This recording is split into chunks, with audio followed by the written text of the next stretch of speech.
Hello, everybody. Welcome to this episode of the Evidence Compass podcast. I'm here with Dr. Felipe Hevia from MIA, Mexico. Welcome so much, Felipe, for joining us in this conversation. Please introduce yourself to our audience and tell us a little bit about MIA. Hola, good morning, good afternoon. I'm Felipe Hevia. I'm anthropologist. I'm lead of the MIA. MIA is independent measure of learning. This is a project made by a consortium of Mexican universities and research centers, led by CIESAS and the University of Veracruz. MIA, born 10 years ago, is a little brother of PAL network, and our mission is to avoid the learning gaps and the learning poverty in Mexico and Latin America in general. Yeah. Thank you so much for that. MIA has basically grown up with the PAL network over the years. Yes, absolutely. Yeah, tell us a little bit how your first interaction with the PAL network, your inspiration for citizen-led assessments and taking the citizen-led assessments to Mexico. Tell us the story. Yes, this MIA born not as education field. Yes. MIA borns in the accountability and participation field. No, Yeah. we was a research program linked to accountability issues. Now, how to make more responsive to government about their quality of education. Yes. And in this project, some people ask, Felipe, do you know ACER? And I didn't know. No, I didn't hear about that. It's 10 years ago, so far away from Mexico and India. Yeah. And Libby Haidt was a person, one person for working from the Hewlett Foundation. Yeah. She said me, no, please, you need to know. This is very interesting because it's a very huge social movement linked with education. No? Yeah. And this is our first knowledge about citizen-led assessment, and it was really amazing. No, really amazing in several sense. No, one of them was the possibility to really enjoy and join to education field in a positive way and in an innovative way. No, in Mexico, for example, when you are able to participate in education, you are kind of constrained to give money from scholarships and these kind of programs, or to support with very vague situation the education. No, support some reading programs or something like that. Yeah. But it's hard to move social energy into education. No, with the citizen-led assessment was our first time that we can really do a massive and popular program with a lot of hundred or thousand even volunteers involved in this project. No, and this was for us was an amazing discovery. No, that people can do more concrete apport from the education more than give money from scholarships. No, it was very interesting. The other amazing sense was the capacity of share. No, the sharing knowledge and methodology and sharing our experience and capacity from the PAL network, from the ACER, from the Yeah. WESO to Mexico was amazing. No? And we try to maintain the same spirit of sharing with everything in Mexico and Latin America.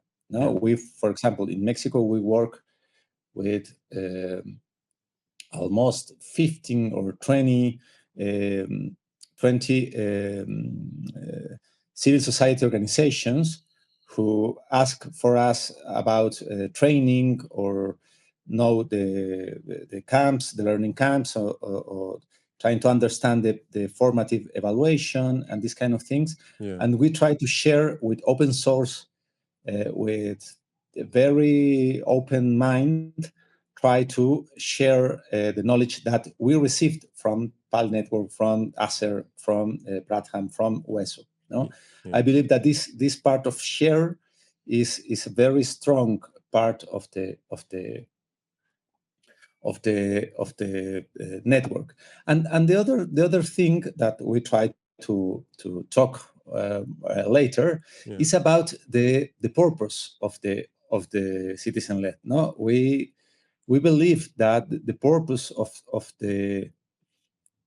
of the citizen-led assessment is very interesting because they have not one purpose, but they have two very strong purpose. No, Yeah. one of these, but we can talk later.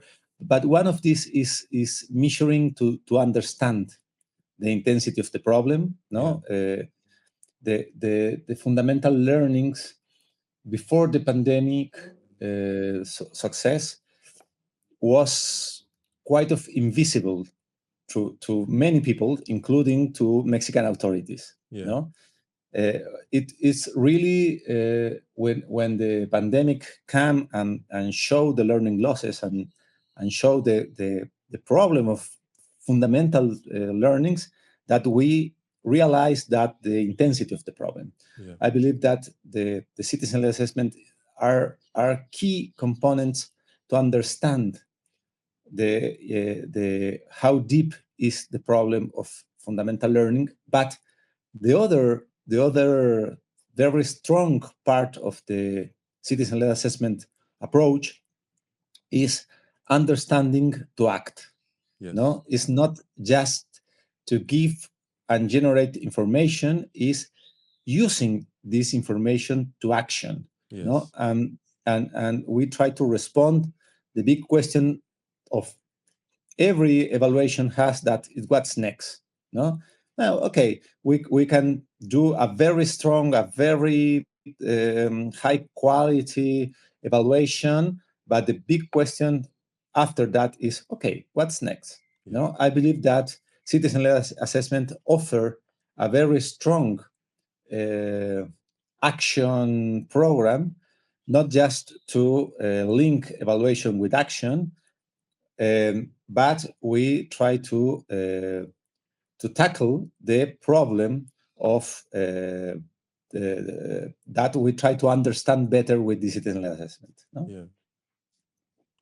Yeah, thank you. That's very profound, Felipe. And just reflecting on the purpose of CLAs, I know you touched on it a little bit, but I think you can expound on it a bit more around the purpose of CLAs, and especially linking it to the current conversations around the Copenhagen framework, the importance of citizen data, and the impact this could have. The PAL network members have been collecting this citizen data, citizen-driven data for almost 20 years now, for over 20 years actually.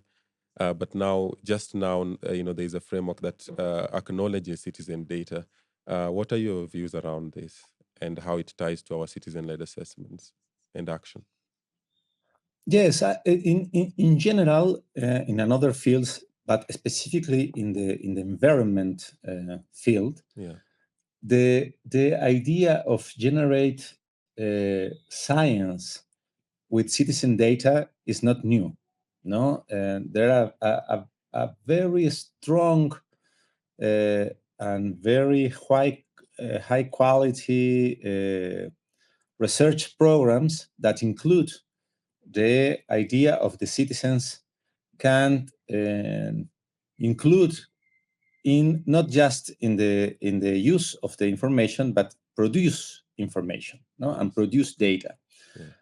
And this part is critical in some issues, no, for example, the environment, but in public policy, for example, all the idea of citizen overthink or social audit, or the idea that the citizens can be help prevent corruption and prevent and increase the quality of public service delivery is not new. No, it's about 20 years, 30 years that the citizens can't involve in this part of agenda. No, in in because that the idea of citizen data of is not new, but the big move forward with Copenhagen framework is the idea from recognize this capacity that the citizens have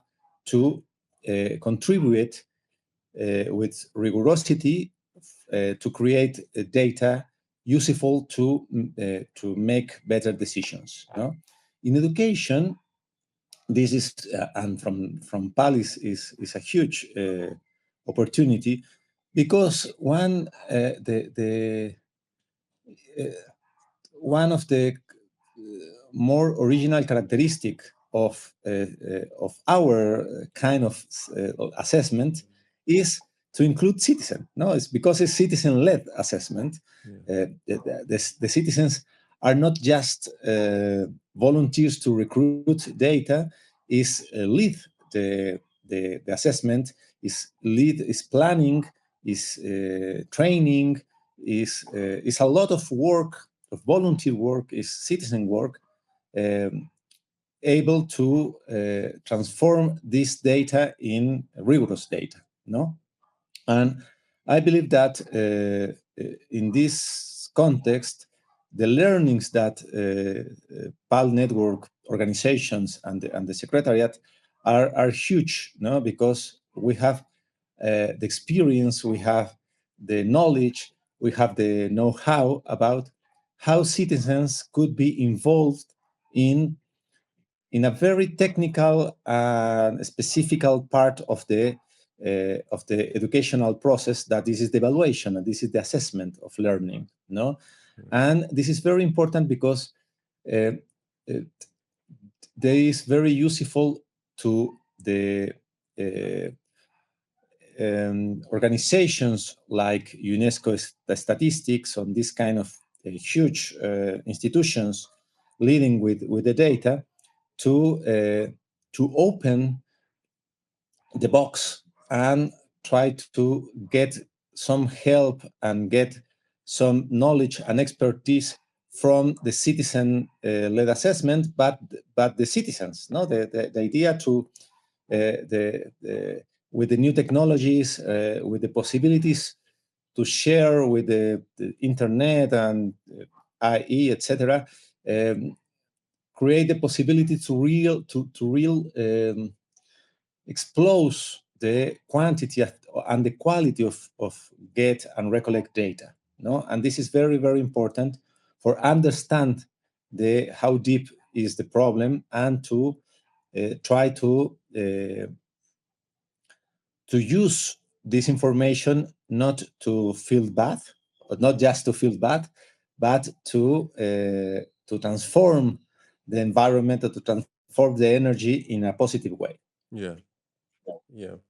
Yeah, it's really powerful, and it comes at a it's an opportunity for more citizen data to to speak to some of these very key indicators that measure foundational learning as well. Mia being the first country to do citizen-led assessment in the country in Mexico. How was the experience, and what story from the field that you were able to get from the implementation of citizen assessments, or teaching at the right level inspired approach? Do you remember that can that our audience can relate to? No, absolutely. I'd like to share with you two, not just significant case, but Yeah. two very very strong case for us. Yeah. No, and this is inspiring us. You know, the when you work in education, it's very weird because from the one hand, it's very frustrating, no, because the education is a very conservative field. It's very hard to change and to move. It's a big elephant, a slow elephant. Right. It's hard to move, no, Right. and this is very disappointing because we like to be fast and to be to is the urgency to keep waiting and the education is very very fast. But Yeah. in the other hand, the education is very inspiring because you find the hope and the possibility of one children to understand and to open the universe of knowledge, Yeah. no, and this part is very very inspiring. Yeah. For example, we remember during the pandemic, a little boy about 9 years old or 7 or 8 years old, joined of our camp, of our learning camps in Mia in the Jalapa city, no, Yeah. and before start the camp, he read very halting and struggled with connected ideas. It's very hard to him to speak and to learn and to, learning well, no, Yeah. and because that he was very shy and very yes very shy, no, Yeah. and we start filming this process, no, and he read like in Spanish, no, like el pollito no sabía, and every time he saw your mom like to help me, no, it's very hard to me. No? Yeah. But after the camps, we get back with these children, and we film again, no, and the the transformation was huge. No, Yeah. not just before his reading fluency improved and the comprehension better, but his huge smile and pride of his progress were the most motivating aspect. No, the smile to I can read. I'm a big man. No, I'm a strong child, Yeah. and his mother also note his increased self-confidence and improved integration and communication. No, the mother says, to me, the best of Mia camps was my child was very shy, Yeah. and right now they can communicate with another children and they play with others, and this is happy, and he's happy, and this part of what's important of reading is to integrate and to communication, not just right communication, but oral communication with Yeah. the possibilities to communicate is huge. No, and this is one of hundreds of thousands of children who have attended this camp. No, Yeah. and the other very significant case for us.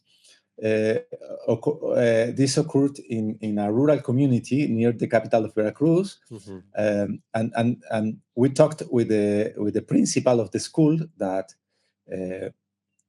that the learning camps was attend, Yeah. and he told us that um, at the first he was very untrust about the capacity of this camp to make difference. He said, "Nah, it's another invention of these weird people from the university. It's not possible to learn Yeah. some fast, no."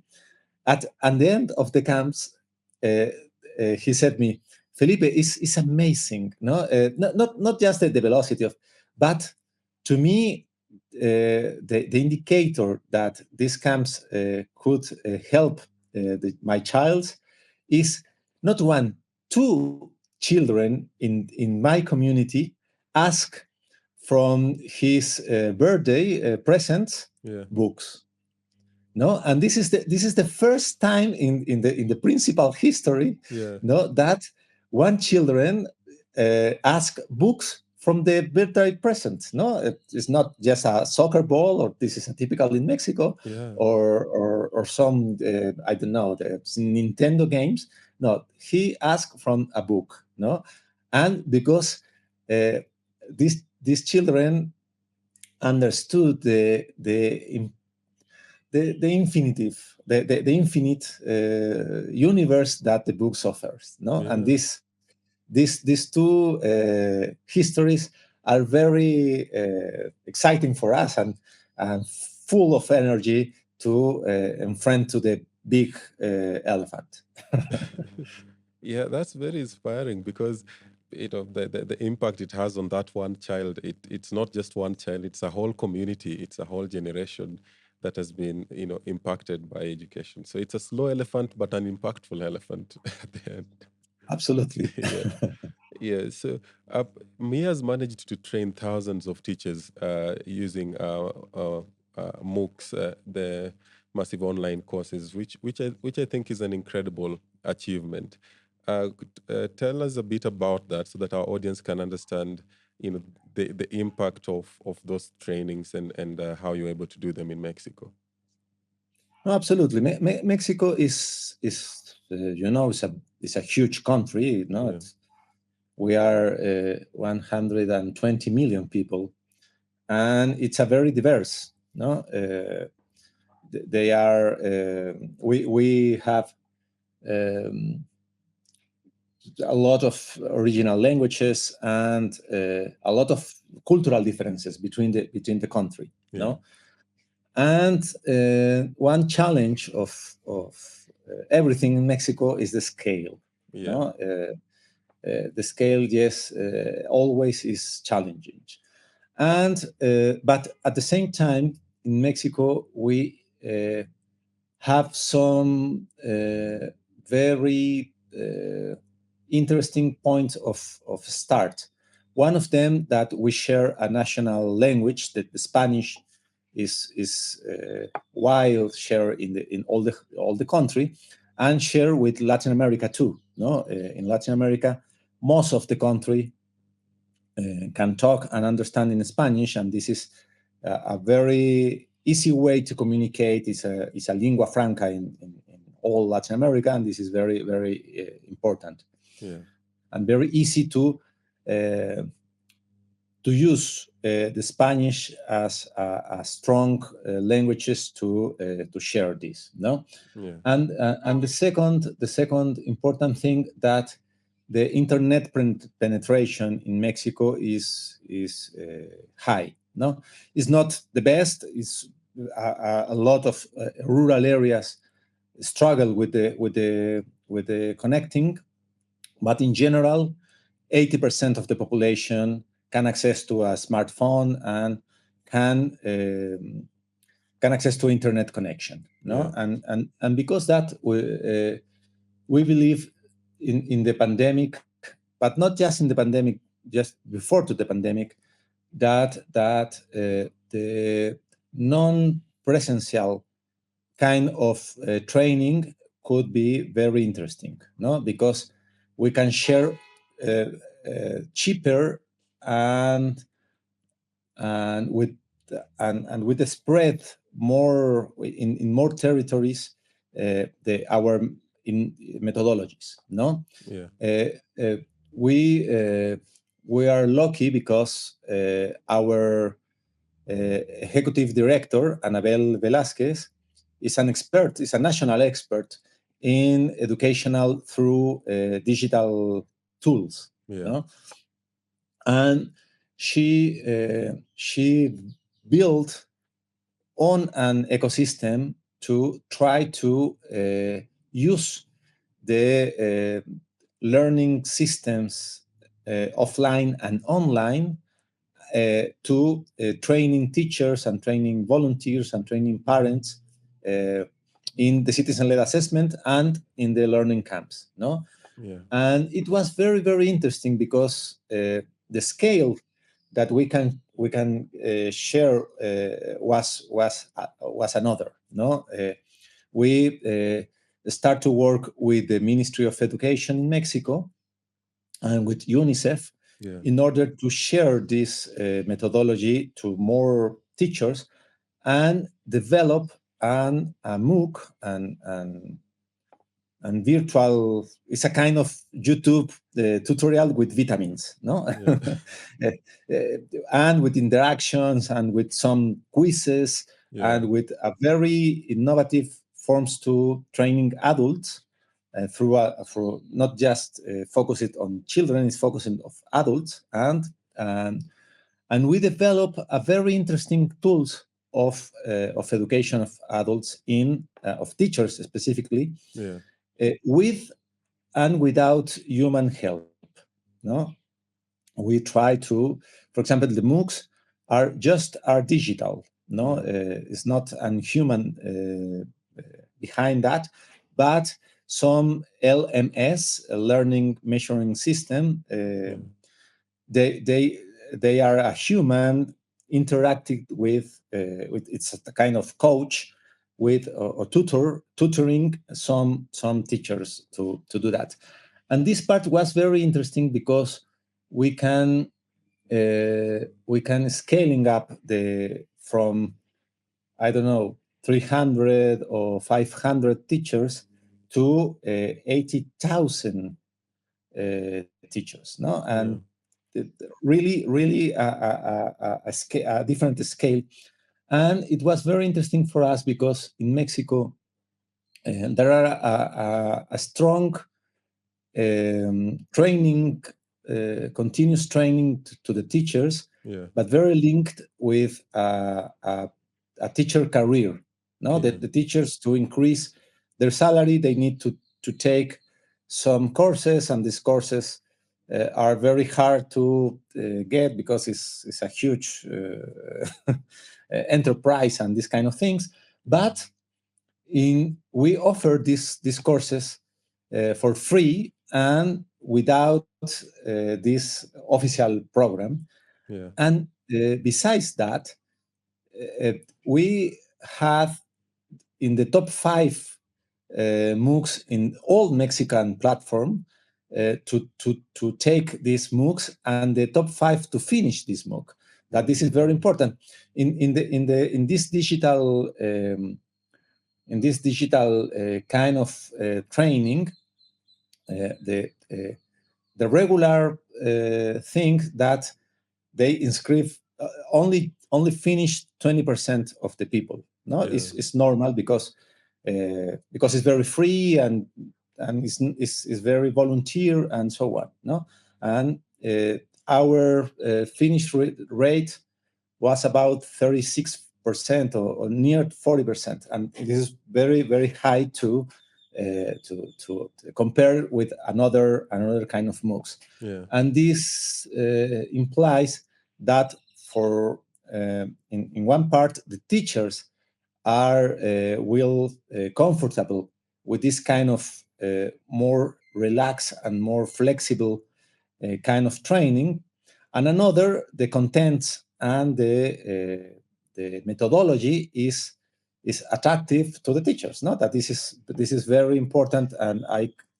would like to recognize to Annabelle and and their team to develop this kind of MOOCs. Right now, for example, we are working with IDB, Yeah. with Inter-American Development Bank, to develop MOOCs in tutoring programs through Latin America, with Paraguay, with Ecuador, because we understand that this kind of training is very useful and is very cost effective in order to share and to increase the scaling. Yeah. That's incredible, and the achievements there is also incredible because now the knowledge has spread throughout, to a lot more teachers, and it's even more impactful that they are taking this willingly, and being a free course as well. Uh, Sorry, and yeah, another important point that um, in our experience, a very good way to make that teachers feel less um, intimate. I don't know how to, not less fear yeah, about a new approach is giving information, sharing information with them. No, yeah, even they don't use right now and make learning camps, just the idea of, okay, this is my approach, please, I share with you, we can discuss, we can talk about that, we can improve with your insights. We're open to share and to listen to and to discuss that.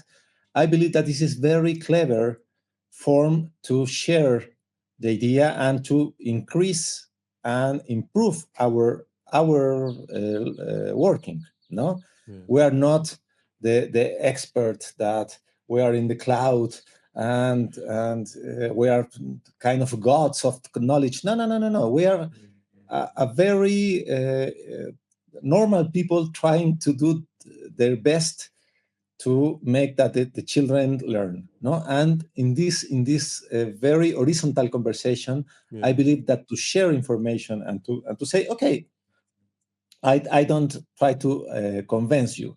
Convince yourself, taking this MOOC and no, and it's free, it's easy, and take it. No, and yeah, if you are agree, make it. If you not agree, don't make it, and this is okay. It is not problem. No, yeah. I believe that this part is create more confidence and more trust between me and the teachers, and this is very important for us. No.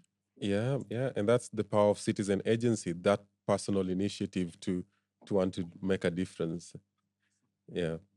Uh, so looking ahead, we only have five years to 2030, before the this set of goals reach the deadline. What does an ideal state of foundational learning look like, and what do you think must be done to achieve it? Ah, uh, we can see the glass half full or half empty. No, True, true. uh, we try to be positive and optimist, Yeah, and in seeing the glass half full. In Mexico, uh, we have some positive clues or not positive step. yeah, One of them, Mexico recent educational reforms gives schools and teachers more capacity to address local problems. No, and this idea of the teachers can decide more things, including what is the main problems that the children has in the school.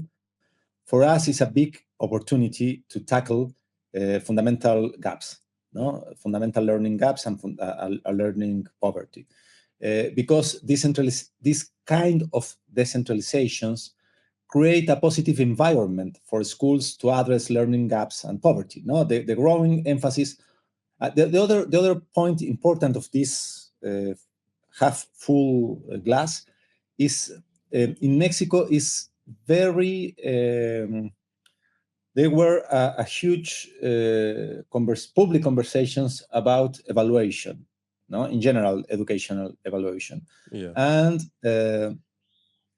and the growing emphasis in formative assessment and assessment for learning, not just to learning, is a huge conversation in Mexico, and we are very optimistic because the idea of formative assessment helps improve learning, has gained traction in Mexico, and citizen-led assessment is a huge an large scale process with formative education evaluation. It's not just summative evaluation. Yeah. No, and I believe that these two things um, are good things in the context to facing the problem of the learning gaps. No, but we can see the glass half empty. Sadly, no.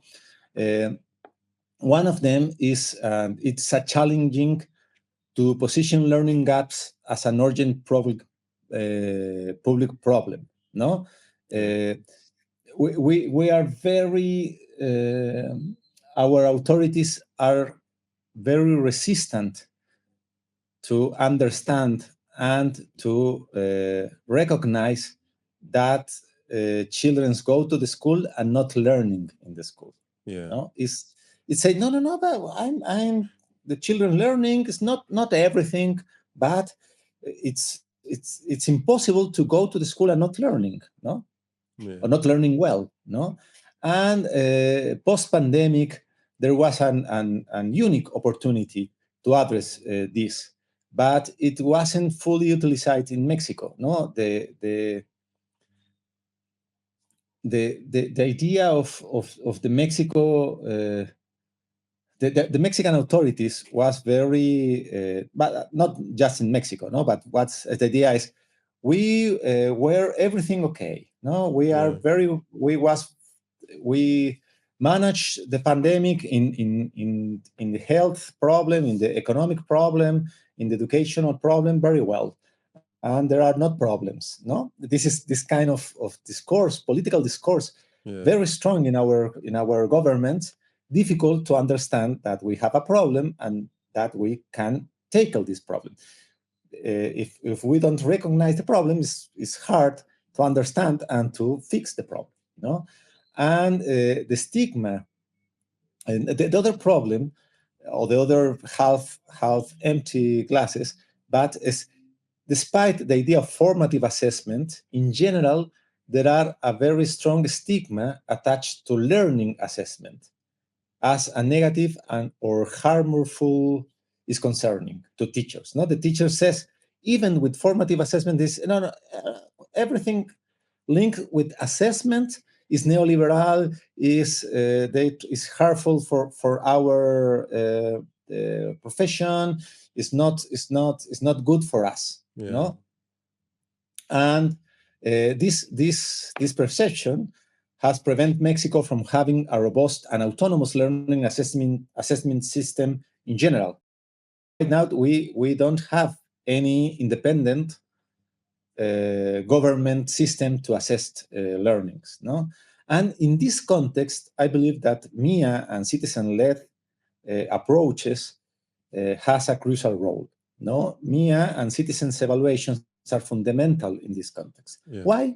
Because the focus for the coming years is to develop and strengthen early warning system to prevent school dropout and exclusion. No, we believe that the idea of generate and straight early warning systems are critical to maintain the children in the school and to uh, get back to the children's out of the school. No, because in Latin America in general, post pandemic, it's a challenging process. No, Yeah. a lot of children go out to the school in the pandemic and they don't get back to the school or don't get back as always on the school. There are a lot of absence and a critical absence. They was just 60% of the absistence, and this kind of critical cases there are a lot.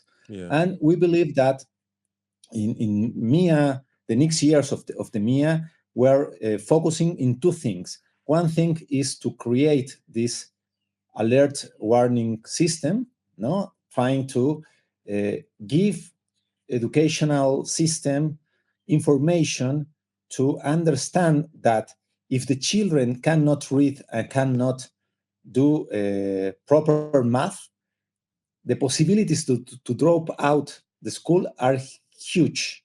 and increase exponentially that the people that can read and can do math, no? Because Yeah. that is critical to tackling the learning gaps and the learning poverty. No, educational achievement is key to preventing abandonment. No, and to ensuring all children can read, count, and do basic math is a primary protective factor. No, it's a kind of risk factor and protective factor. Is not just to include to the knowledge, is a protective factor to maintain the children in the school. No, Yeah. in Latin America, for example, our big problem is linked with violence. No, we are the continent with more inequalities and with more violence. And to tackle inequalities and to tackle violence, we need the children into the school. Yeah. No, and we need to maintain the children into the school. And because that, we need to increase the possibility that the children really can learn into the school. No, and because that, we believe that this early warning system need to be accompanied by learning camps and learning interventions. Yeah. No, but and the other part the other part of the coin is to prevent learning gaps by ensuring all children can read and well and can read well in the early years of schooling, Yeah. first and second grade. This is critical. No, in Mexico, 95% of children go to first and second grades. No, there are a lot of almost every children goes to the school at the first years of primary.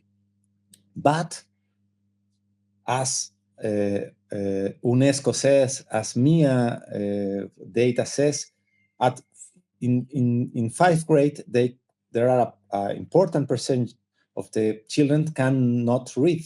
No, Yeah. and we believe that if we prevent these learning gaps into right time to get literacy and reading, we can reduce the learning gaps after that. No, but to do that, we need to develop or we can use the scientific evidence, and we can learn from another people Yeah. from increase our capacity to teach properly, to read and to do math, and ensure that all the children, or almost the children, can read in the first and second grade. No, it's not just we are very focusing in 5, 6th grade because we are tackling the learning poverty, but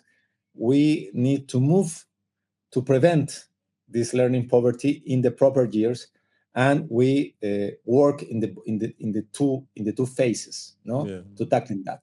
And because that, we believe that the PAL network is fundamental partner, no, not just from Mexico, but in general from the global South. No, it offers information and change, collaborative learning in a South-South network, and comparative evaluation and actions. No, for example, the ICANN iCare project. Yeah. We are very, very exciting to develop formative evaluations in a comparative way, but use the comparations not to say, I am better than my neighbor. No, in a more intelligent and clever use of this comparison is to say, okay, we need to increase the efforts in these parts in arithmetic or in geometric, and this in specifically things of math and reading. We are very, very exciting of do that. No, and we have learning much from the PAL network and from Pram family, and many of our implements ideas to it. No, and we are convinced that collaborative works and collective intelligence focus in a common goal are essential for continued progress and achieving our mission, that is all the children in the school are learning well. No, Yeah. we are confident that that maintain this communication, sharing with another countries that have the same problem that us. No, when we compare it with Finland or Iceland, okay, it's useful, but there are another contexts. But when you compare with Colombia or Nicaragua, with Uganda or with Kenya, is more useful for us to understand the challenge with the government and without the government, and the difficult in general to tackling the learning poverty and the learning gaps. But at the same time, we are not alone, and we are a strong community, and this kind of strong community support us and move forward to get these achievements. No, and because that we are a proud part of the PAL network, and we are very happy about the 10 years of the PAL. Incredible, incredible. Couldn't have been, said better. That's a powerful message for all children learning, even as Pal is turning 10. Um, I would like you to say congratulations to Pal Network for turning 10 in Spanish or in a language of your choice. Um, yeah, so I'll just let you say that so that I don't interrupt. Claro, yo le quiero mandar un abrazo, un saludo fuertísimo a la Red PAL. Ya somos 10 años que estamos juntos, hemos logrado cosas increíbles en estos años, hemos logrado que el concepto de pobreza de aprendizajes esté en el centro de las discusiones políticas post pandemia, y estoy seguro que con lo que estamos haciendo en conjunto, con el framework de Copenhague, con nuestros trabajos colectivos, vamos a poder seguir aportando para lograr de que todos los niños y las niñas puedan aprender a leer y hacer operaciones matemáticas y puedan así desarrollarse y ser felices. Claro, muchas Felicitaciones, Philip. gracias. Muchas gracias. Very well done. What one word would you use to sum up PAL Network as we wind out? Sharing. Sharing. Okay. Thank you. That's Sharing. yeah. I believe that sharing is for me is the most important value in PAL, no? Yeah. Because share information, share knowledge, share support, share problems, not is open to world, interaction with the world, is sharing yourself, is very important and very powerful. Yeah. That's indeed powerful. It makes the whole Pale family. Yeah. Absolutely. Yeah. Thank you so much, Felipe, for making time and being here. And thank you so much, everyone, for tuning into this episode. We look forward to catching you on the next one. Until next time, adios. Thank you. Thank you very much. Thank Muchos you. saludos. Muchas gracias.